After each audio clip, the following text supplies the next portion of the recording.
right. It is my absolute pleasure to introduce Dr. Jennifer Miller. Dr. Miller is a nationally recognized expert in Prader-Willi syndrome and early onset obesity.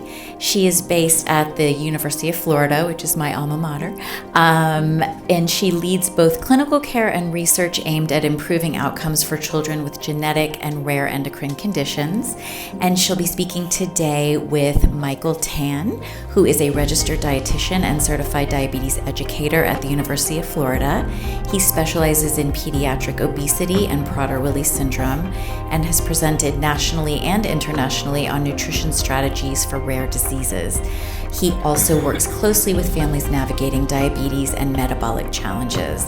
And I am just personally thrilled that there's another dietitian out there that knows how to work with HO. So I'm very excited for both Dr. Miller and Michael to talk today. So thank you very much.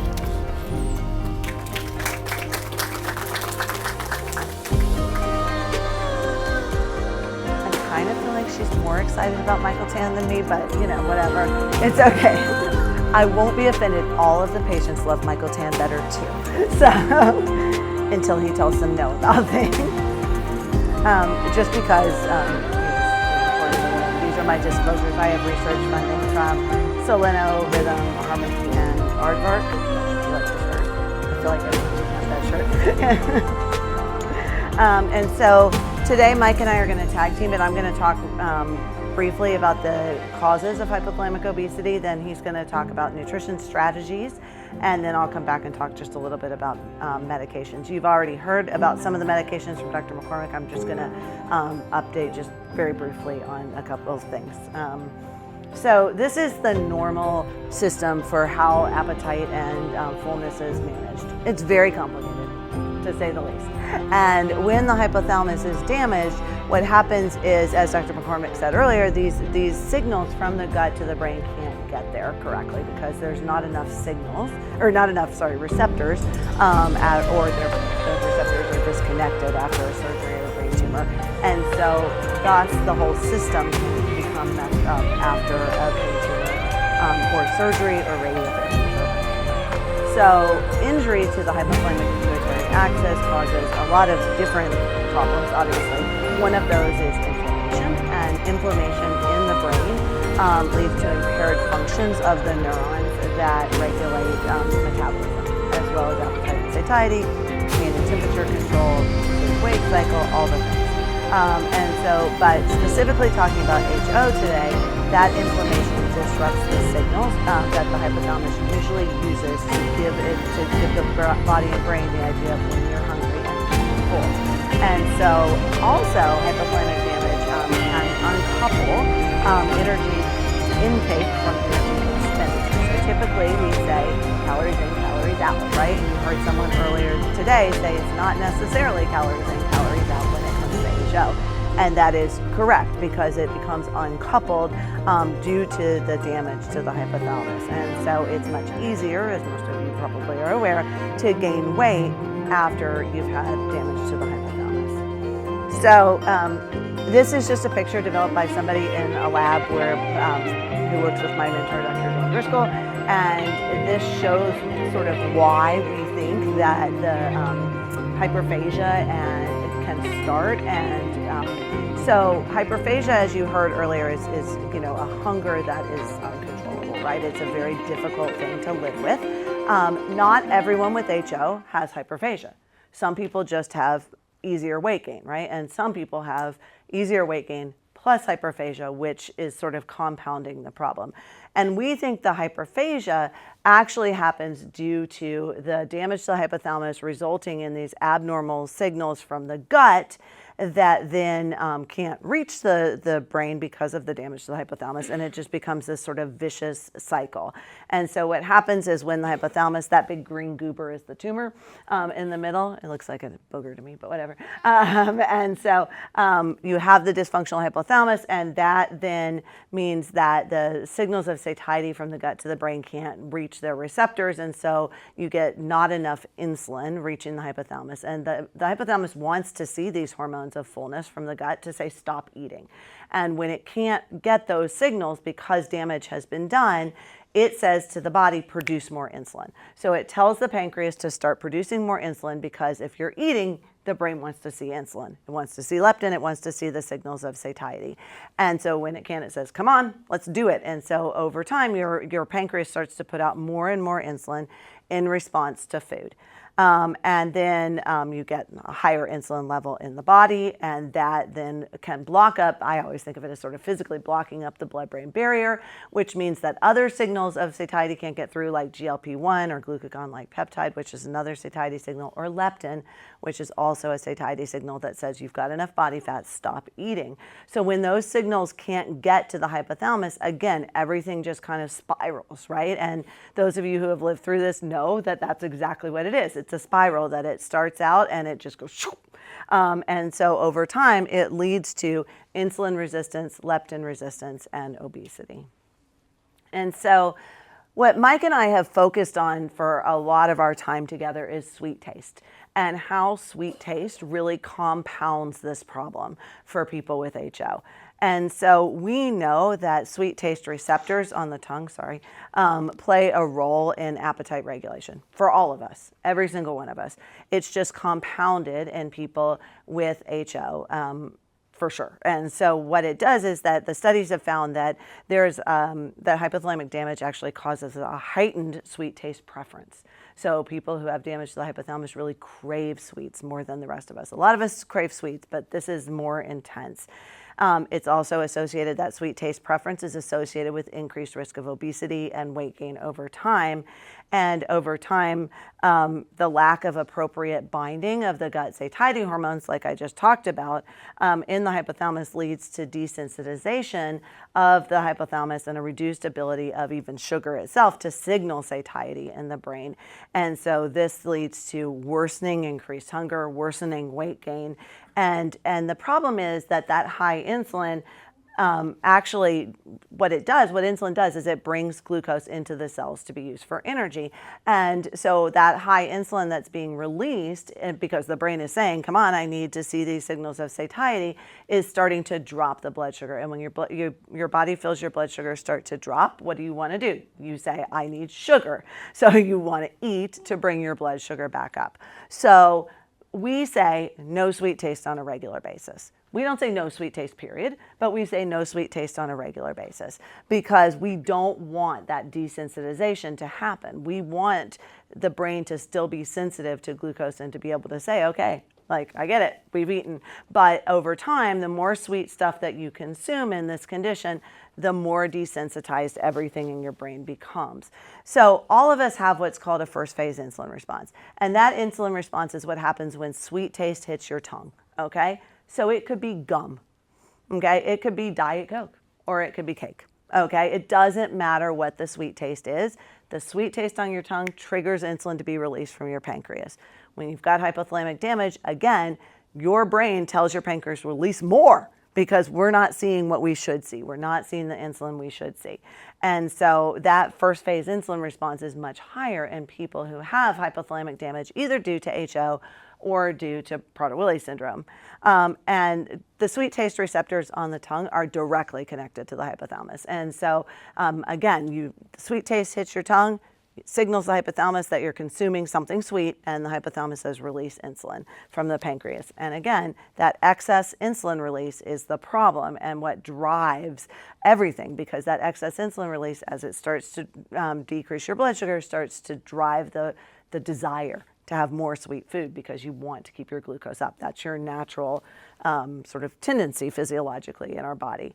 And so additionally, insulin's not a great actor. I mean, when you have diabetes, you need insulin. It's a very important hormone. And as endocrinologists, we all love insulin. But in general, insulin in and of itself actually drives increased weight gain, and not muscle weight gain, fat weight gain. So when you have this excess insulin release, it starts to do what we call increased adipogenesis, which means increased fat mass. So as this insulin release is happening, every time it happens, your body will gain excess adipose tissue or excess fat mass. And so again, compounding the problem that's already there because of the damage that happened to the hypothalamus.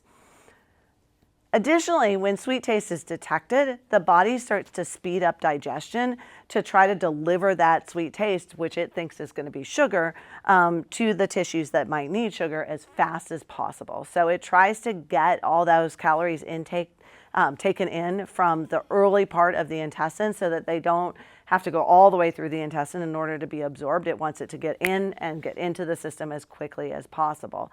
And so the problem here is that we like to talk about a lot with our patients is non-nutritive sweeteners. All right, non-nutritive sweeteners are a big deal, right? Everybody talks about them because they're low calorie and it's a great alternative. So, we do this all the time, right? With people with diabetes, with type 1 diabetes, we say, okay, you can't drink your soda anymore, but you can drink diet soda, right? Because it doesn't have sugar.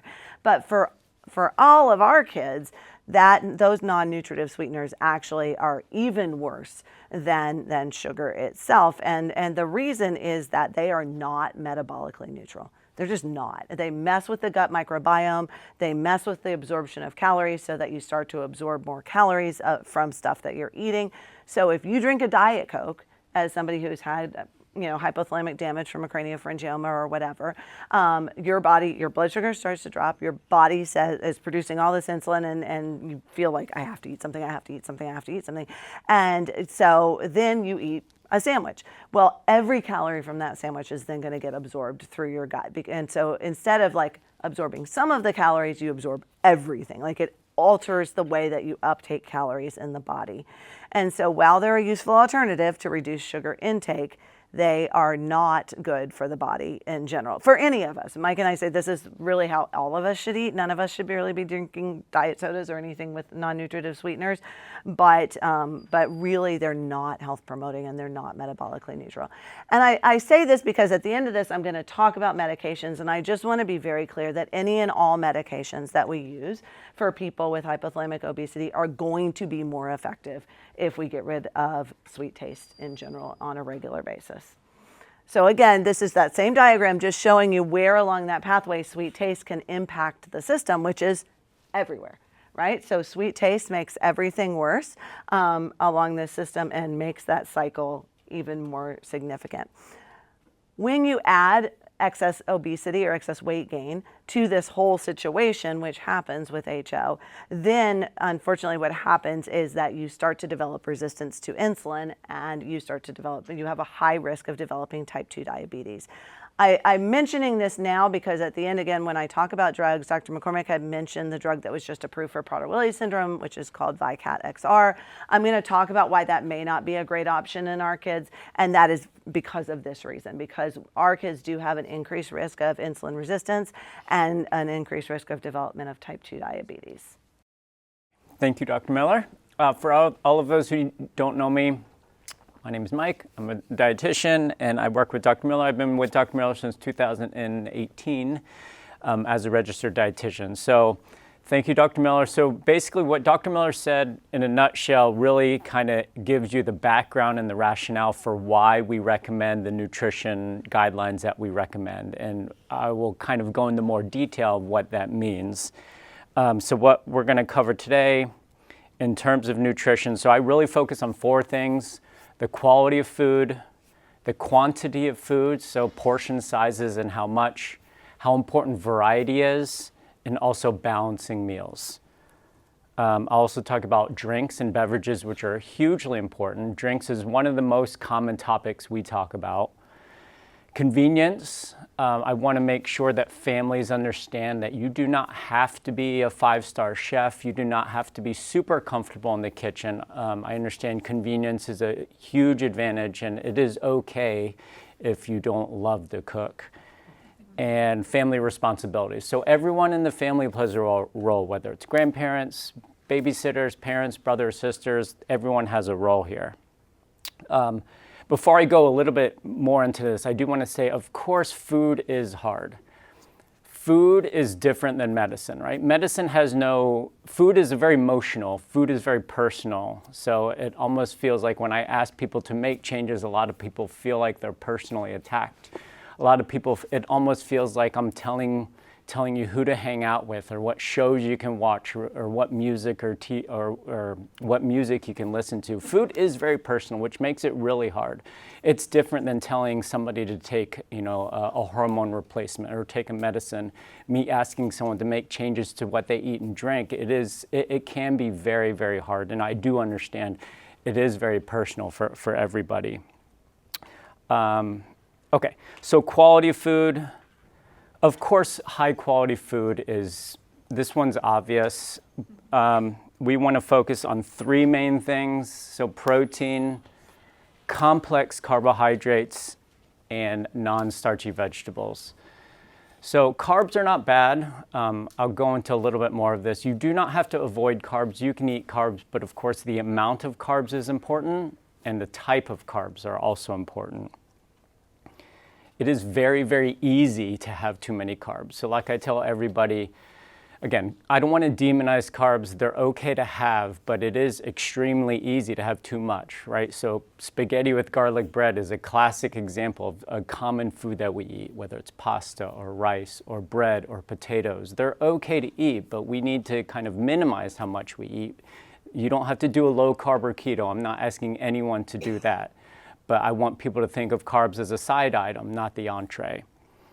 What our recommendations do limit are refined grains, which are the majority of the grocery store when looking at breads and crackers and English muffins and bagels and everything.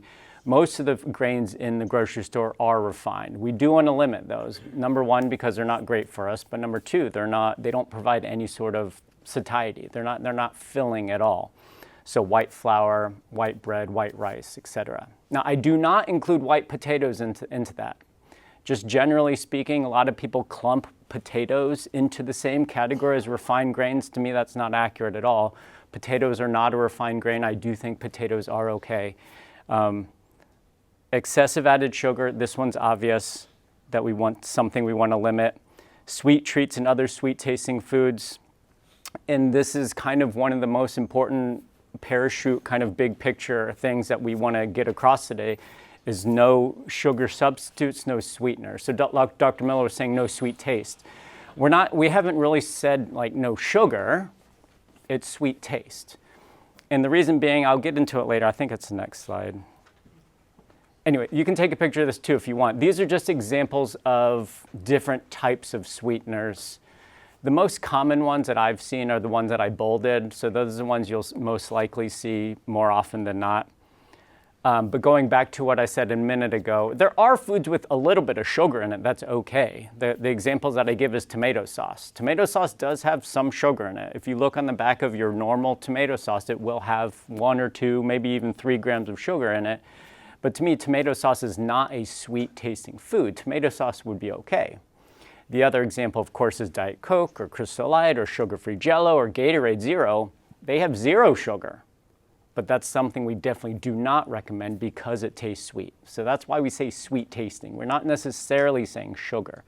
So we want you to think of it as sweetness as a taste, as something you want to avoid, not necessarily sugar as an individual ingredient. Now that being said, all of these things, these sweeteners here, if you see these on the label, I mean, the sole purpose of these is to make something taste sweet. So these, if a product has these in it, it's going to taste sweet. We would not recommend it. So fruit. Fruit is a hot topic in our community. Fruit, of course, tastes sweet. So we are conservative with fruit. So we recommend fresh fruit only. So no canned fruit, no applesauce, no dried fruit, of course no jellies and jams. We only recommend twice a day maximum. So twice a day, once a day, or none at all. I'm okay if you don't want to eat fruit. To me, that is completely okay. You can get all of your micronutrients through whole grains and vegetables and other foods. You do not have to have fruit. I'm okay with that.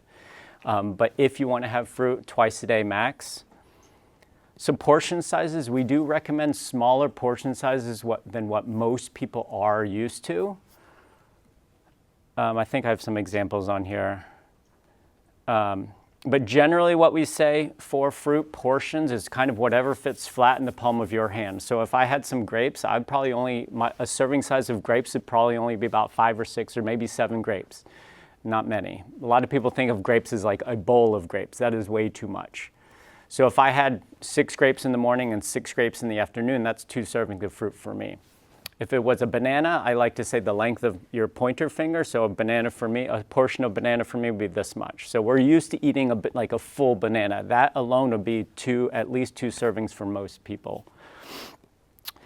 In terms of balancing the insulin response that Dr. Miller was talking about, eating fruit with protein or fat really, really helps blunt that insulin response. So if I were to have 6 grapes, eating 6 grapes plus a cheese stick or eating 6 grapes plus almonds or some sort of nut or seed or olives or some sort of fat or protein helps that process. So common foods that we hear quite often that we do not recommend. So sweet drinks, sweet cereals, breakfast cereals are so common in our community, in our culture.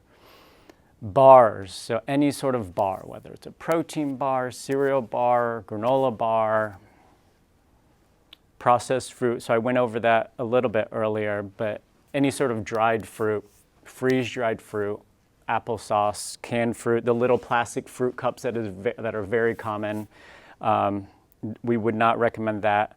Flavored yogurts and oatmeals, granola, muffins, Jell-O pudding, sweet condiments. So a lot of people don't necessarily think of condiments as being sweet, but many are sweet. The most common one's ketchup. Another common one's barbecue sauce. Teriyaki sauce is also sweet. These are sugar-based condiments. Honey mustard. But other condiments like regular yellow mustard would be fine. Ranch is fine. Your not sweet tasting condiments would be okay. Syrup and honey, that one's obvious. So examples of foods that do have sugar that are okay. Again, because we focus on the taste of sweetness. Again, not sugar as an ingredient. So plain Cheerios, you see plain Cheerios up there, it has 1 gram of added sugar. That's okay. Yes, it does have added sugar to it, but plain Cheerios, for anyone who's had plain Cheerios, most of you probably have, plain Cheerios do not taste sweet. Sweetness is hard though, because sweetness is subjective, right? So what I think tastes sweet, you might not think tastes sweet. So that makes this also a little more challenging, is some people might not think something tastes sweet. Some people might think it tastes sweet. Those are examples of foods that do not taste sweet, but do have some sugar added to it. But again, that is okay. Refried beans are not sweet. Okay, so quality. So low nutrient dense foods we do not recommend because number 1, they don't fill you up, but number 2, they're not great nutritionally for us. So I'll just give you examples, because the reason why I put this slide in is a lot of families focus on calories. Calories in, calories out. A lot of people place too much importance, in my opinion, on calories. Just because something is low calorie does not necessarily mean it's great for you, and just because something does have calories doesn't mean it's bad for you. But you might see a lot of people eating rice cakes or sugar-free Jell-O or veggie straws. That's a common one. These to me are empty. I call them fluff. Basically, there's no value. There's no nutritional value to these. They might not necessarily be quote-unquote bad, but there's not providing any nutritional value for you either, and it's not helping you feel full at all. So you might see a lot of products that seem healthy, that are marketed as being healthy, but they might be filled with some of these ingredients, and they're marketing as being healthy because it doesn't have many calories. But again, that doesn't mean it's great for you. I would rather someone eat like 100 calories of almonds versus no calorie or 5 calorie sugar-free Jell-O, right? Just because sugar-free Jell-O doesn't have many calories doesn't mean it's a great choice for you.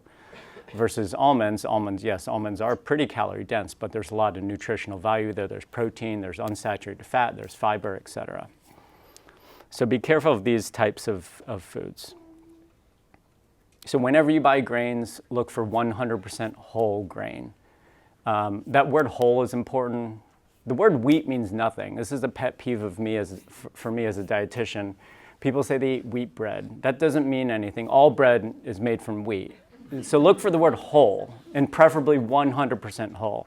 Also, I have so many patients who eat honey wheat bread because they think it's a better alternative. Honey wheat bread is just white bread. So look for the word whole. Quantity. So portion sizes is hard. I'm not going to tell you guys exactly how much to eat.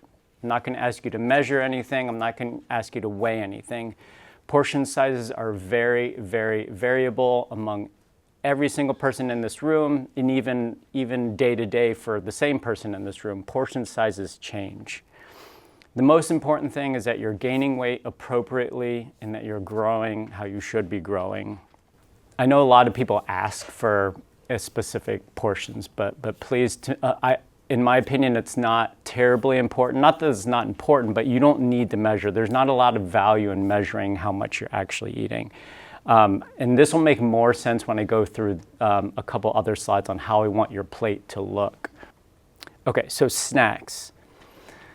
I don't want people to think that you need snacks. People don't necessarily need snacks. Snacks are usually built into your schedule just because people think they need snacks or because they're craving something. So I don't want you to assume that you need to eat in between meals. I mean, I'm not saying you can't have snacks. You can if you want, but I just don't want that to be some sort of schedule or some sort of assumption.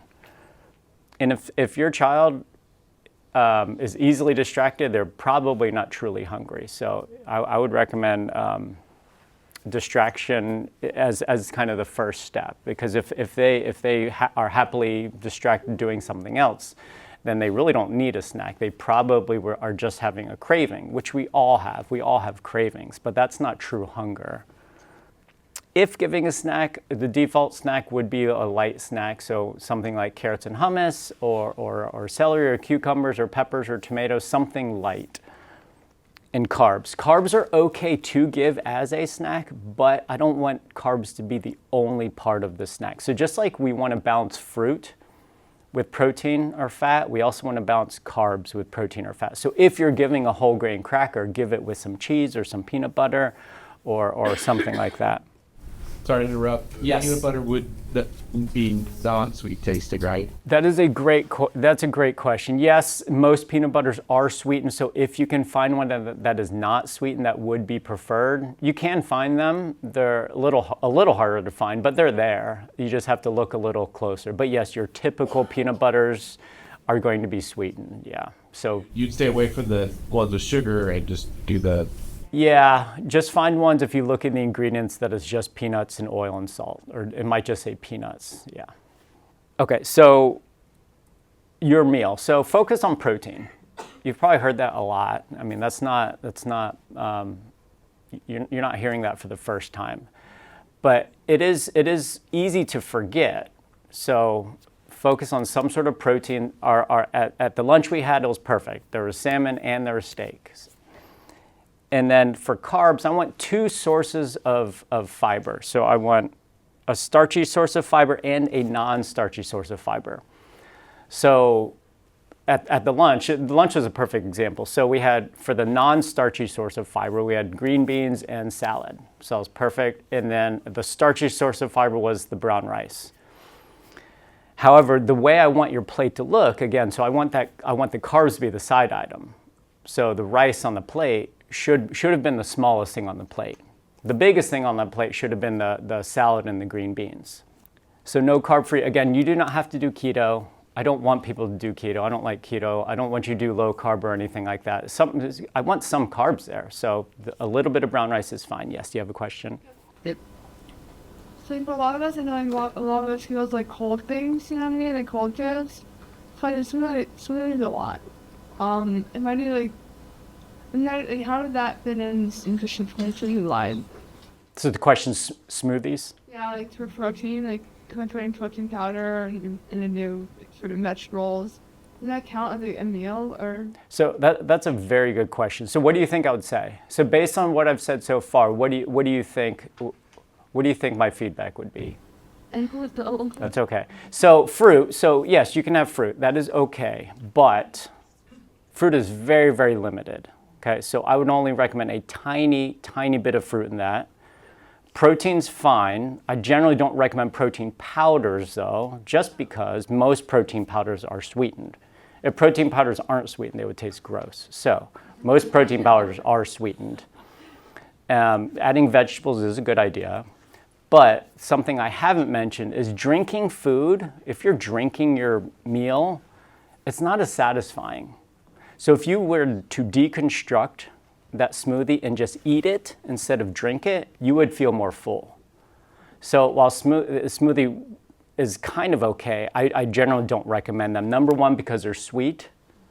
They're always sweet. Again, if it wasn't sweet, it just wouldn't taste great, or you'd just be like, it would be savory. And number two, it's not satisfying when you're drinking. If there's no chewing involved and you're just getting that food in very quickly, it's not very filling. I know it tastes good, but not filling. Yes.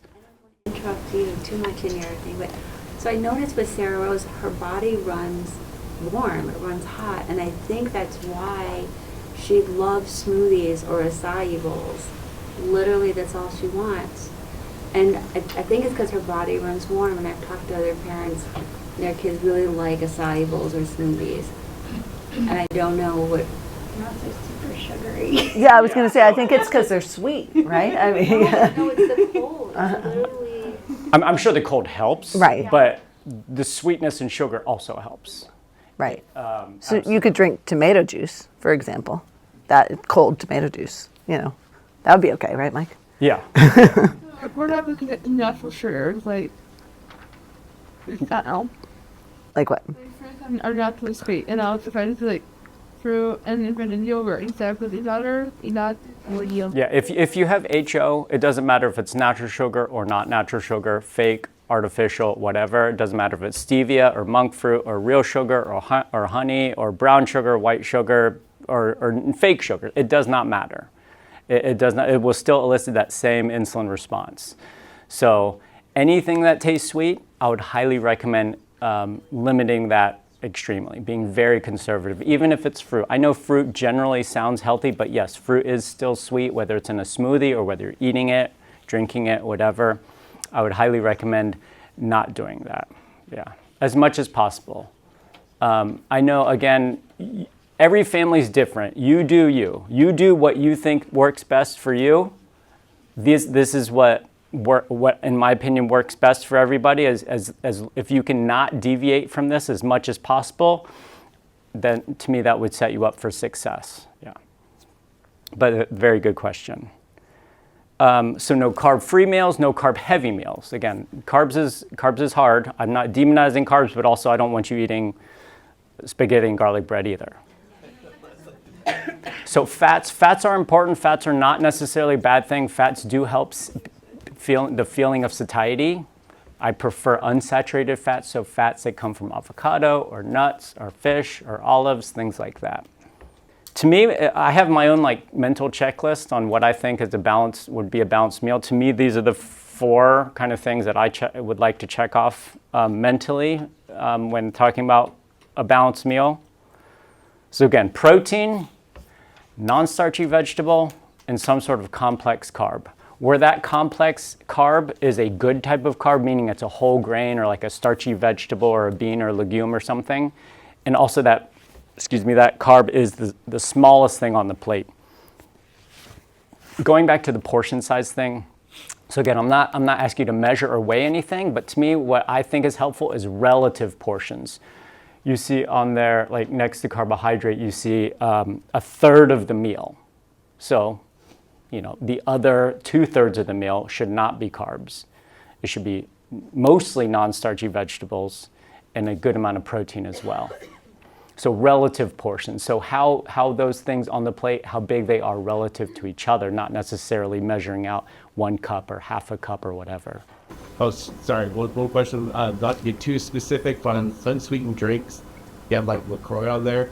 There's other variations like Spindrift that have a small amount of juice, I think, in them. So usually less than 10 calories. Is that something that's okay, or would you still keep that in the sweet category and say only once in a while? So Spindrift, I know exactly what you're talking about. Spindrift, if you're drinking Spindrift, I would recommend only the lemon or lime.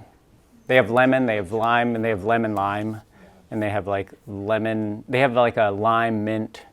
So any that is lemon or lime based would be okay because lemon and limes, of course, are not sweet. The other spindrifts that are orange or mango, or even the grapefruit one has orange juice in it, which I didn't realize till I looked at it. But those are a little sweet, and I wouldn't recommend those. Because that would stimulate the sweet mechanism. Correct. Correct. Yeah, absolutely. Yes. Yes. What in your comments about sour or bitter kind of drinks? Because now there's a lot more stuff available out there, like non-sugar added apple cider vinegar for root drinks, or do those somehow have a similar effect or better effect?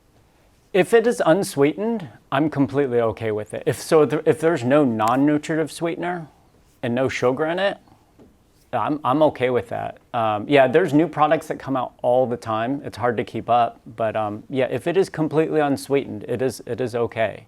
Yeah. I would just look at the ingredients. Look at the ingredients, number one, but number two, taste it yourself. And if you think there's sweetness to it, I wouldn't recommend it. Yeah. Variety is important. Basically, I just want people to understand that I don't want you eating the same things over and over again, even if it is a healthy meal. So even if it was salmon and salad and brown rice, I wouldn't want you eating salmon, brown rice, and salad every single day. We want variety too. It's good for the gut microbiome. Okay, so drinks.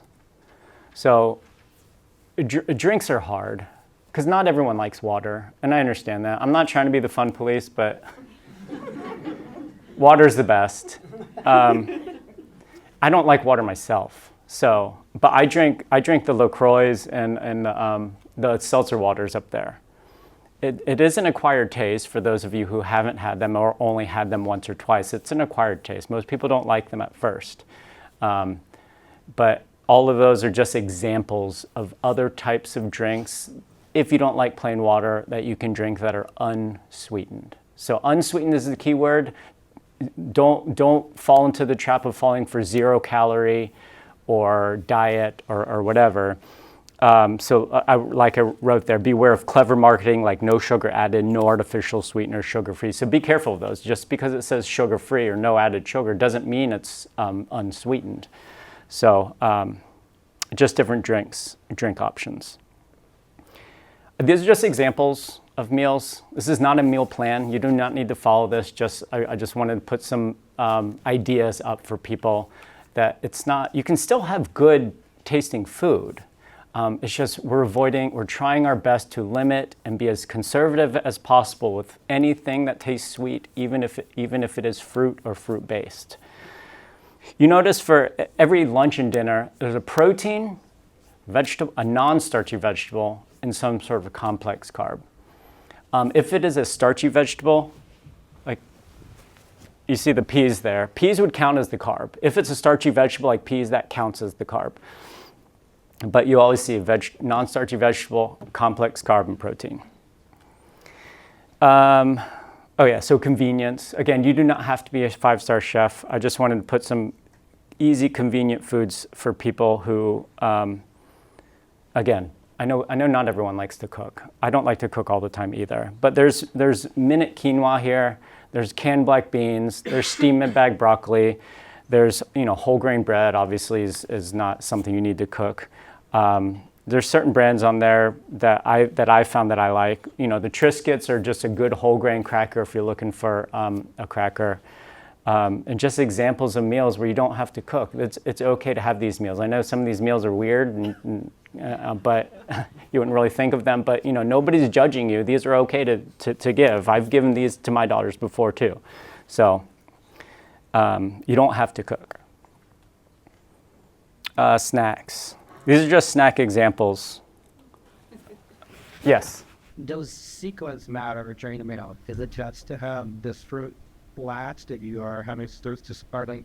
That's a very good question.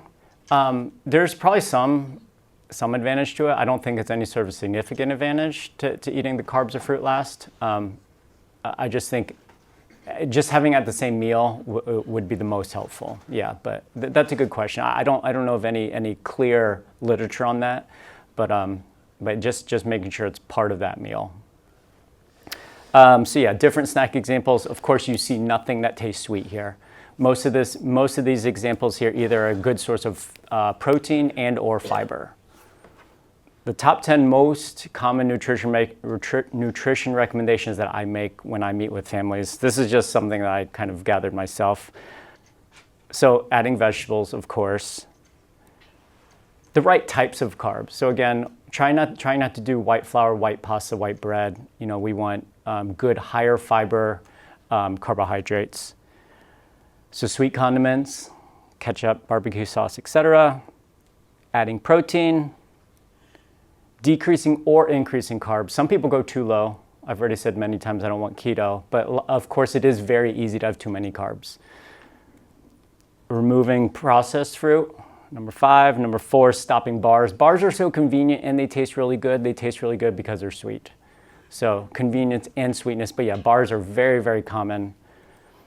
Breakfast is also, to me, probably the sweetest meal of the day, generally speaking. So getting rid of cereals, and of course waffles and pancakes always come with syrup. So flavored yogurts and oatmeals are all sweetened. Even if it says no sugar or sugar-free or lower sugar, it is still sweetened, probably with a non-nutritive sweetener. Number 2 is sweet drinks. So that's obviously very common. Yes, question.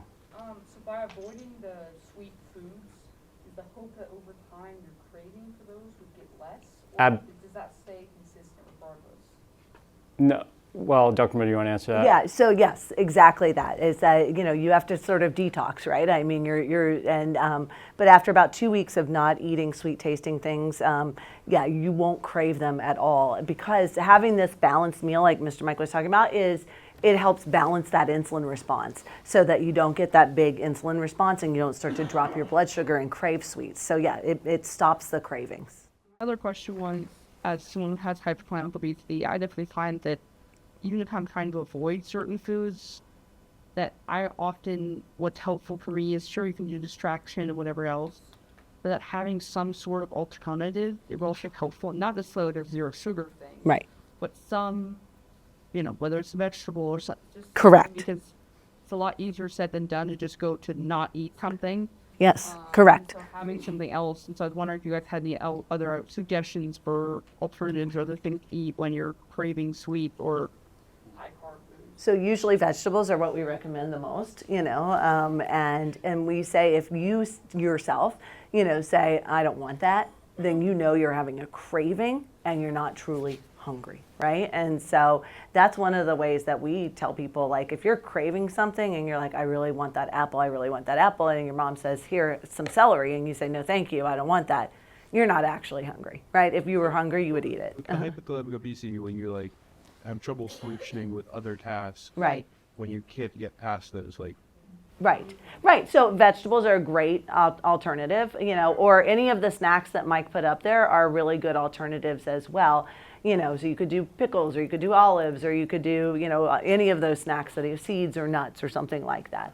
So I guess one more is, I know you said there's not a specific amount of carbs, but is there a general, like what's kind of general number that we're looking to be under? A third of the plate.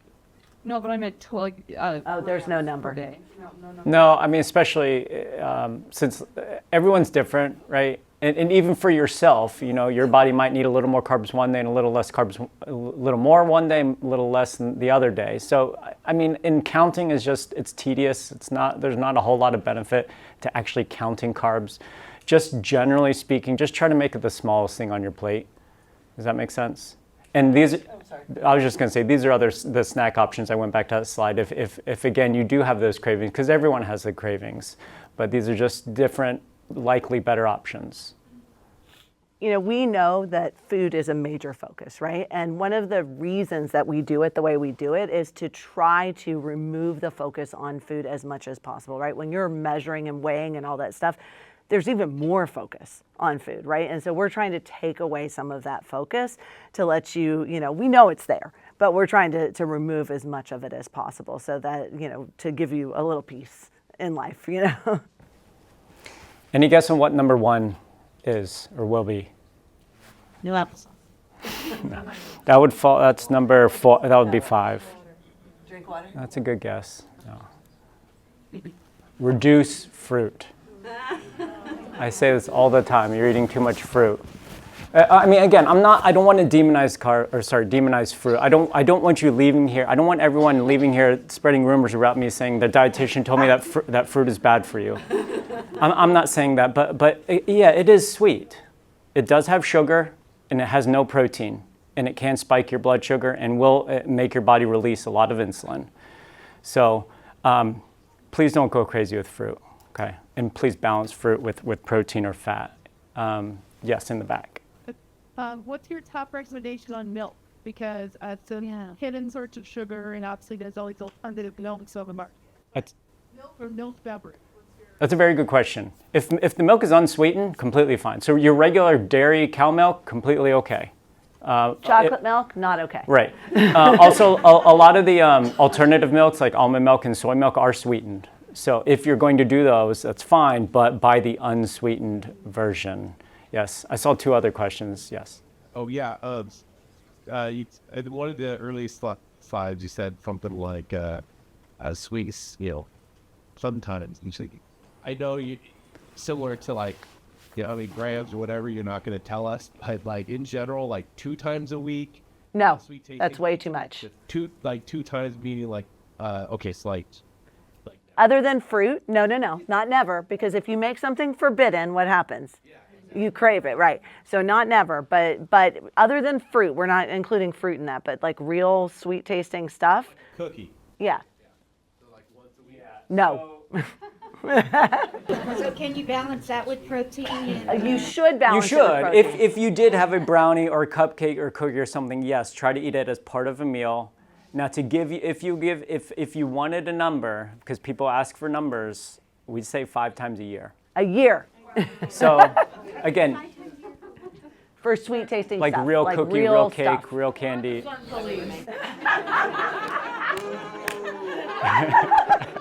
So I told you food is hard, right? Because it's like I'm telling you, you can't watch this TV show, or why are you hanging out with those people? So you do what you think works best for your family. What I will say is that the closer you can follow these guidelines, the better set up for success you will be. Yes. So I just wanted to ask what your recommendations, like as far as what would be priority to focus on for parents, in the sense of like my son is high support, he's autistic, so he only will you to Cup-Tart, flavor yogurt, all the things you said not eat, and he won't eat anything else. So what would be the first thing to focus on? Because obviously we would have to do like things therapy, and it would be a long process to finally get to a diet like that. What's the number one thing they should focus on? Protein? Sure. That's a very good question. In order to get like real detailed in that, I'd have to like meet with you individually. But honestly, I would say limit the access to it, right? If he can't have it, if it's not in the house, if it's not available, and having other options available, that's a good start for sure. And yes, it's not going to be something you can change overnight. But yes, I would challenge you a little bit and say I do think, again, I don't know you at all. We've never met. But I do think if you did not provide those at all, he would end up eating something. Right. Right. Yeah, children won't let themselves starve to death. Right. Yeah, this is the last slide. Basically, everyone, it's a team, right? So I don't want you to single out any person at all. Please try to treat this as a team, whether it's parents, grandparents, siblings, etc. So especially siblings. Try treating children all similarly. We should. So we do ask grandparents to come to visits with us. Because we feel like grandparents take it better coming from Mike and I than they do from their children, right? Like you're the child, And so we always say that when we explain it, it tends to go better than when you explain it, So yeah, grandparents are hard. And one of the things Mike and I really emphasize a lot is we don't want disordered relationships with food in the siblings. right? Because that can be a problem because food is such a focus. And so, you know, we try using inclusive language in the family, like we are all different. We all have different needs. We all eat differently. And so, you know, because again, there's such a focus on food in this situation, right? And we really know that it can create a lot of very bad disordered relationships with food in siblings. You know, go hide in the closet to eat your ice cream so your brother doesn't see you or whatever, you know, and we don't want that to be the case either. So, so earlier, Dr. McCormick had mentioned a couple of these meds. I'm just going to mention a couple more and reiterate some of them. So some of the meds that are being tried or have been tried, the first one is naltrexone. Naltrexone is an opioid antagonist. It's what you give for opioid overdoses, actually. And naltrexone is known to decrease the pleasure response, or what we call the hedonic response to food. So naltrexone has been investigated to try to reduce the response that your brain has to eating sweet tasting things. It's been sort of poorly investigated and not in any really good clinical trials or big clinical trials, but it is something that people talk about in the community, so I did want to mention it. There's actually also some research, again, minimal research, but some idea that naltrexone plus oxytocin, which Dr. McCormick also mentioned, might work well synergistically together. And so it's something that, again, I think bears more research. It hasn't really been done, but it is an interesting idea. And then bupropion, which is Wellbutrin. I often see people with HO on Wellbutrin, and it's not for depression. It actually ends up because a lot of people think that Wellbutrin will decrease appetite, because it can, in the general population, decrease appetite a little bit. The Wellbutrin works by increasing alpha MSH, which is a satiety hormone, and that, unfortunately, there's a lot of feedback loops in our body to try to, you know, to prevent us from starving to death, and this is one of them. And so over time, you become immune to that, you know, that effect of Wellbutrin. So it's not a good long-term solution for appetite control. Topiramate or Topamax is one that can increase responsiveness to the gut satiety hormones like leptin and insulin, and also can increase metabolism by increasing brown adipose tissue activity. So we have two kinds of fat: white fat, which is the fat we all think of, and brown fat, which is metabolically active. And so topiramate is thought to potentially increase the activity of that brown metabolically active fat. And then phentermine is a stimulant that's been around for a long, long, long time. It was part of the famous Fen-Phen combination that was not good. But phentermine itself is a relatively safe stimulant and appetite suppressant that's thought to work on, it's called a triple reuptake thing because it does, or a triple agonist. It increases serotonin, norepi, and dopamine, all of which are thought to interact in appetite control. So the idea behind Qsymia, which I added after she said it this morning, is that the topiramate and the phentermine together will work for potentially better for appetite control than either one on their own. The problem with phentermine on its own is it is a stimulant. It does increase blood pressure, which can already be a problem in people with HO because of the weight, and it also increases heart rate, which again also can be a problem. So there was a drug called Tesamet, which was studied in HO. It's a triple reuptake inhibitor, so basically does the same thing as phentermine in terms of increasing levels of serotonin, norepinephrine, and dopamine. This particular drug was paired with a beta blocker called metoprolol to prevent it from causing effects on blood pressure and heart rate. It was very well tolerated in the HO community. They were running studies for HO and Prader-Willi at the same time. Prader-Willi failed and spectacularly, and so they just stopped the studies. But Amy and I have talked recently about that we still think there might be some potential here for this drug for people with HO, if someone would own it. Oxytocin, you've heard about again from Dr. McCormick. I think that the problem with oxytocin trials, and you've done them, so you can correct me if I'm wrong, but my problem with the oxytocin and carbitocin trials is this: they're all the same doses. Everybody gets the same dose of this hormone. we are endocrinologists and we never give the same dose of hormones to people, right? Like you wouldn't give the same dose of levothyroxine to a 2-year-old as you would give to an 18-year-old. But yet in all the trials of these hormones, they're all the same dose for everybody. And I think that's a big problem. People aren't thinking about the fact that we all probably have different responses to these hormones and actually deserve to have trials that are, you know, more personalized. And it's just hard because drug companies or even us as researchers, it's hard to figure that out, how to personalize drug treatments for people with a hormone like oxytocin. But it's a pretty exciting hormone. You know, Dr. McCormick and I have talked about oxytocin for 15 years. We've all been excited about it. Eugenie and I have talked about it for about the same amount of time. You know, it's a great idea because it does increase a lot of things that can be problems for people with HO, like prosocial behaviors and bonding and you know, all that kind of stuff. It's a good idea. We still think, I think, but you know, it's just getting the trials right has proven to be exceedingly difficult. You heard about the GLP-1 agonists this morning and some of them combined with GIP, which is gastric inhibitory peptide, which is another satiety hormone. And so the idea of these drugs is that they bind to receptors in the hypothalamus or the brainstem to increase levels of neurotransmitters that improve satiety. There are studies, as you heard, being done with these drugs in people with HO. What I have personally seen, and I don't know about others in the audience, what I've personally seen is that while there are some short studies that show weight loss in people with HO with these medications, I think that long term, we just don't see it. We don't see the effect on weight. It just doesn't sustain. And so I don't know if that's because they bind whatever receptors they can bind and then they're full and you just lose efficacy. If it's a feedback loop thing that maybe causes it to lose efficacy. But what was interesting to me is in the studies down below, Christian Roth and a colleague did a study on GLP-1s and in people with HO. And it was really interesting because the people said when they were on the drug that they were less hungry and they self-reported on a diet recall that they were eating less.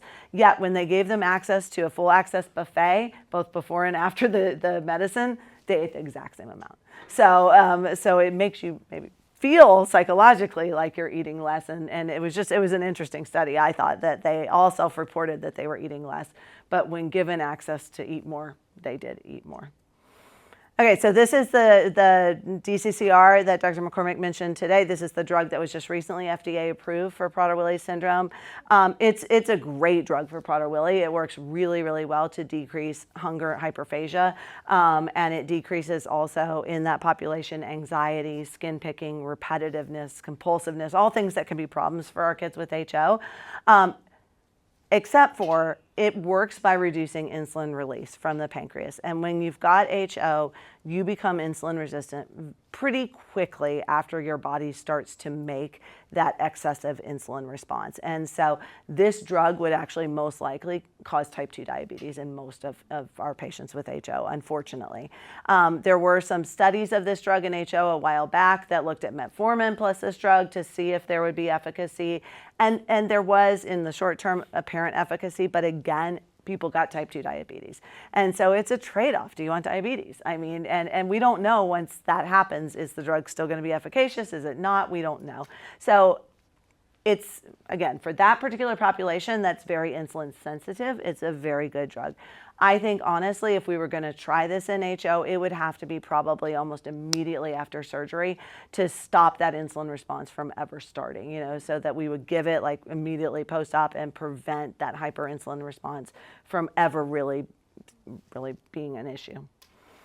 So setmelanotide is the rhythm drug that you all know and many of you are on. You heard again about the BMI reduction this morning, 19.8%. I mean, freaking unheard of response to a drug. I mean, an unbelievable response. Those of you who participated in the trials or have heard about the drug, it is pretty amazing. We did see really a lot of things that the company was like, oh, well, that's just because they lost weight. But I don't think so. Like, I saw improved physical activity, improved mental health. I saw people be able to come off of antidepressants. And, you know, they were doing more. They were getting out more. And so we're hoping FDA approval will be soon. Dr. McCormick had mentioned about the fact that setmelanotide, one of the things we don't really know is the effects on body composition. And so I just really wanted to show you just a couple of anecdotal examples, because I do think this is a very unique drug when compared to like the GLP-1 drugs, where we know that you can lose lean muscle mass, fat, and even bone mineral density as you lose weight. With setmelanotide, this is not a real DEXA scan because I couldn't figure out how to transfer a real DEXA scan from Epic into my slides, so it didn't happen. So this is one from the internet, but this is a particular person who is not here right now, but we all know.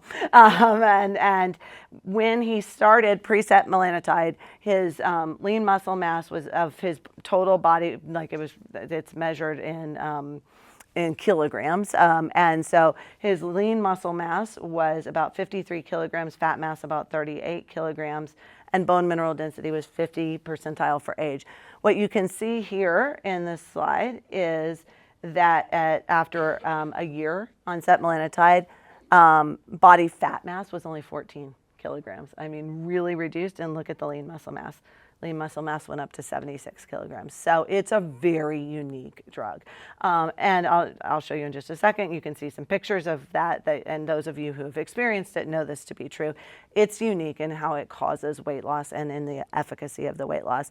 Also, interestingly, bone mineral density also went up, which speaks to the fact that that probably it does actually have a positive effect on lean muscle mass. I know I'm going over, Amy. Amy's sighing at me, but I just want to show my pictures. All right. All right. Look at the difference. That's 2 years on setmelanotide. I mean, just an incredible difference.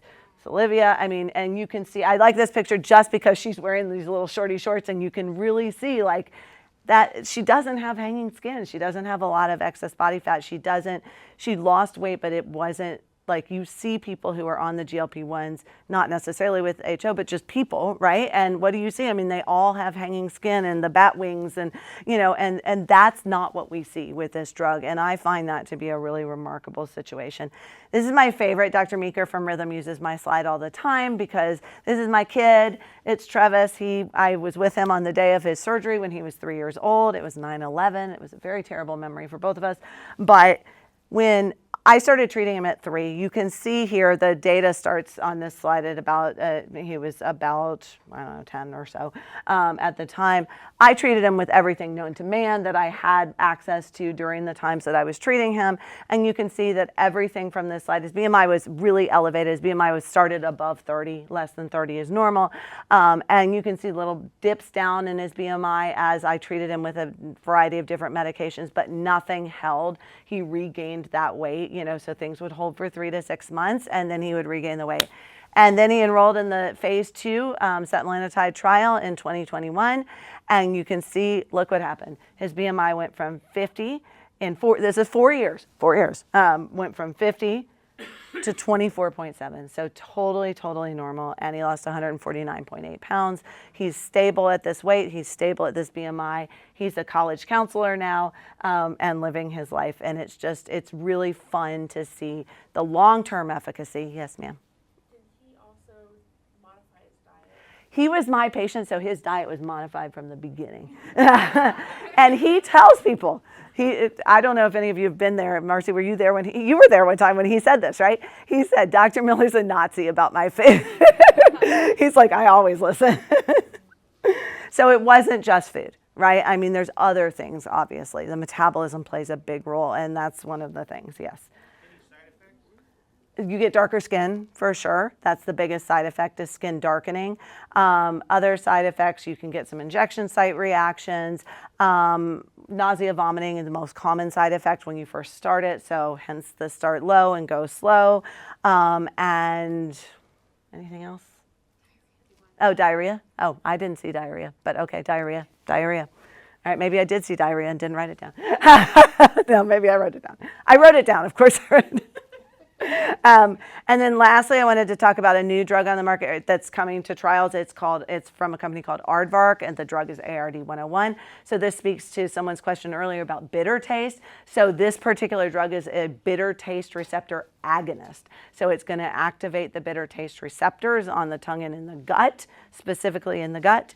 And the thought is that it will stimulate CCK, which is a satiety hormone, to induce feelings of fullness. What I really like about the approach that this company is using is that last statement.